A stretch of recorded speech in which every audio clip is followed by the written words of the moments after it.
Podle čínské medicíny je důležité naučit se masírovat ruce nebo nohy.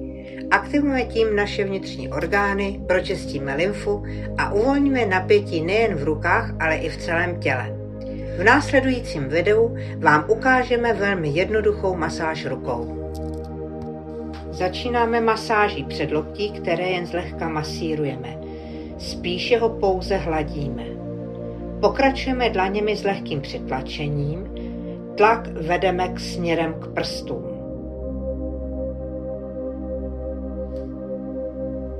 Následně takto začneme jemně vytahovat jeden prst po druhém na jedné ruce, pak na druhé ruce.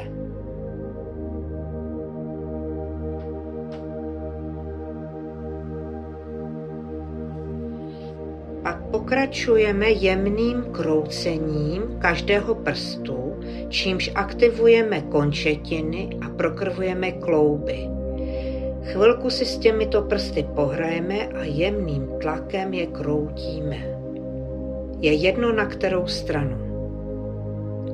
Dalším krokem je protažení každého prstu směrem ven, ale přitom nesmíme pociťovat bolest, jen mírný tah.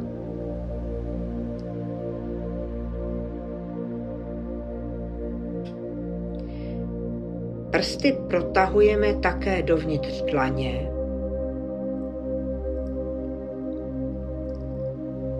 a opět jemným tahem a tlakem.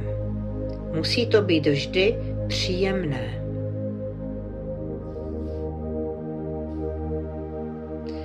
Nakonec promasírujeme celou dlaň, čímž aktivujeme vnitřní orgány těla. Poklepeme zápěstí a uvolňujeme tak karpální tunely.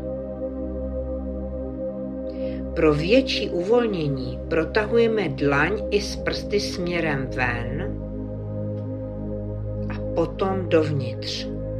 Tento pohyb můžeme několikrát po sobě opakovat.